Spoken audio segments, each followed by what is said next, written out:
Gordon. Traditionally, when we've met this time of year, we usually start off the meeting because members that have passed away, but also because of the particularly poignant date or weekend of armistice that we meet. So, if you wouldn't mind, would you be upstanding just for a few moments, quiet reflection?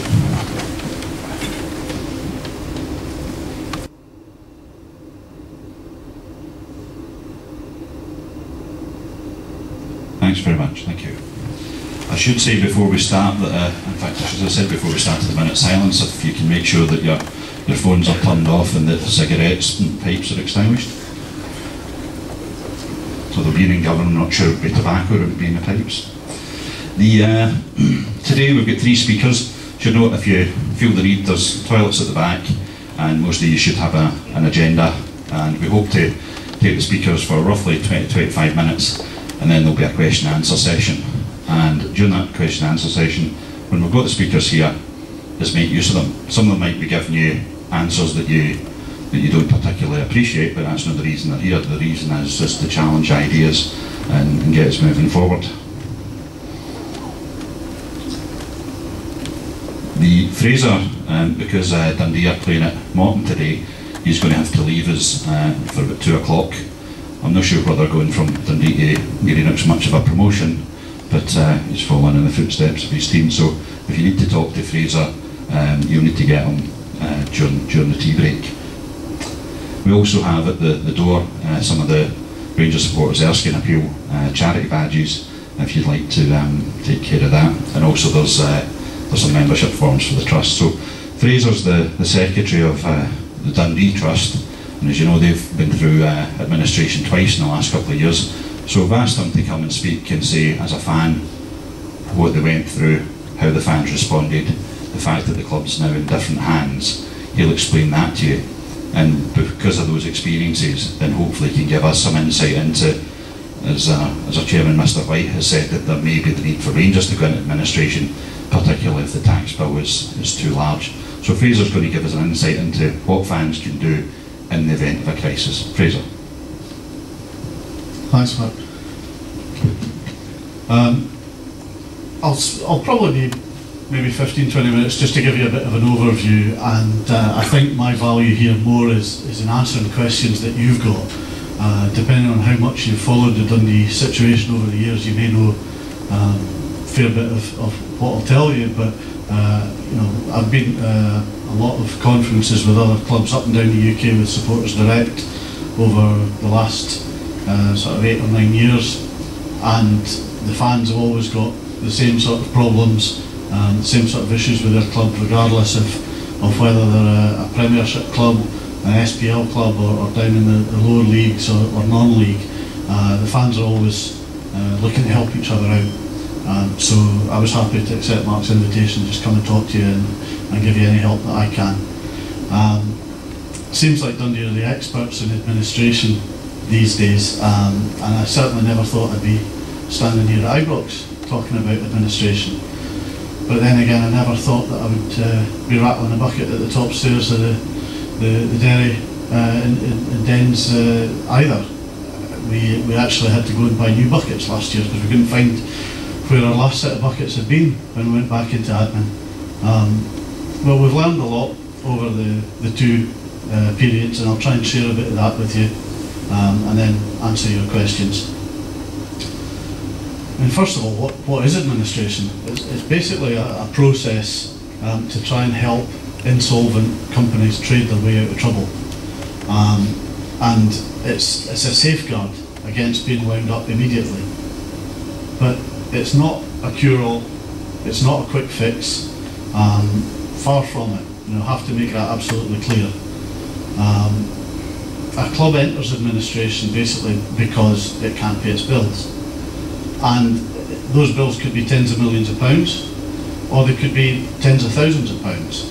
It's purely a question of operating cash flow, and if you can't pay that on time, you are trading insolvently, and the administration process is designed to safeguard jobs and safeguard companies and get the club through that, or any company for that matter.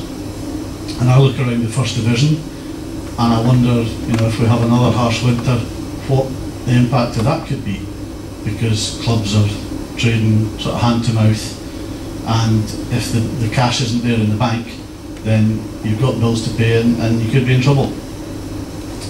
I can't tell you if Rangers will go into administration, but what I can tell you is it's definitely possible. Make no mistake about that. Rangers may be a big club, but they're a small company.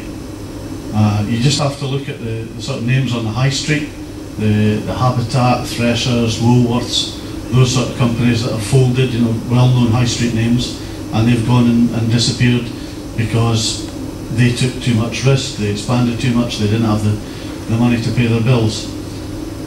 So I think you're absolutely right in talking about this, making preparations, hoping that it never happens, but you've got to be prepared for that. I'll give you a bit of background to what happened with us the first time and the second time, and what we did to get out of that mess, and some tips on what you need to do now and then during admin should that happen, and afterwards. I think every time a club goes into administration it's because of risk. It's bad management, yes, but it's taking risks that put the future of the club in jeopardy. And when you look at the club, it's an institution, it's part of the community, it's not a company like those other high street businesses. So it's really the responsibility of the club's directors to safeguard the future of the club first and foremost, and to have a contingency plan for when things go wrong. The first time we went into admin, it was because we thought we could bring in players, sell them on at a profit, and the bottom fell out of the transfer market. We had players on contracts with high wages that we couldn't pay. But in all honesty, how many players did we think we would be able to sell to pay back £23 million? Things just got out of hand there.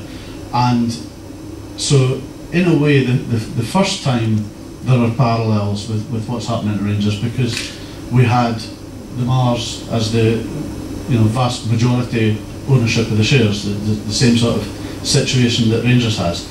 And administration doesn't change that. It doesn't change who the owner of the shares are. The administrator needs to do several things. And the first thing that an administrator would have to do is cut costs. And that means staff and players getting laid off immediately, it means other players being sold. And I hope you guys don't mind saying you've got experience of, when other clubs go into administration, you can pick up players on the cheap. So you might have to be prepared for that to happen to you. We started fundraising right away. We didn't have a trust in place. We took in £16,000 in buckets in the first game, and we looked at every opportunity, every avenue that we could explore. We had ideas coming from everywhere, not just from the committee, the membership, people you'd never heard of came out of the woodwork. Some great ideas, some great talent there. And I mean, we did things like we raffled a car in the shopping centre. We launched our own branded bottled water. We had all sorts of merchandise, events, concerts, comedy shows. It was really kind of all hands to the pump.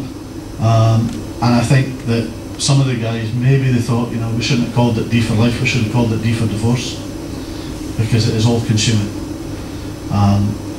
We had to draw on what the other clubs had experienced, and thankfully, we talked to guys at Motherwell, and we talked to other supporters trusts through Supporters Direct, and it was very, very clear.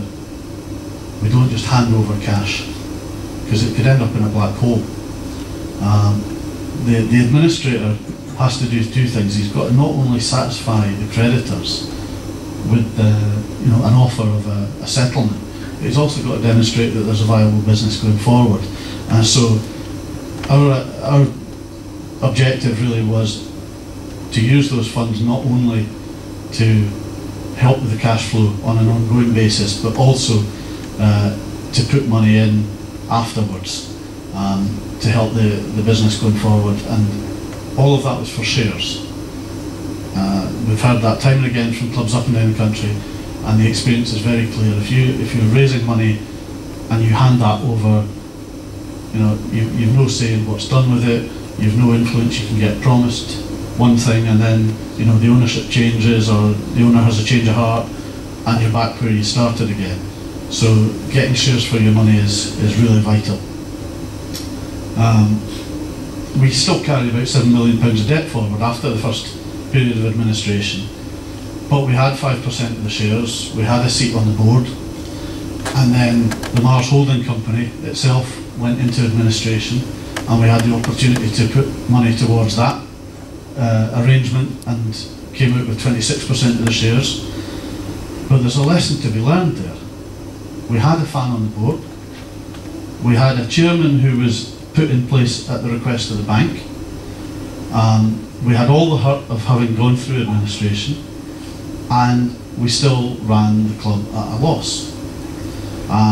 So whether it was based on soft loans or on restructuring or on selling players, it was unsustainable. I mean, with Callum Melville coming in, there's some more money, but it's just papering over the cracks. And the one thing that we know, and all the clubs up and down the country know, is that this business model of an owner getting the chequebook out is unsustainable.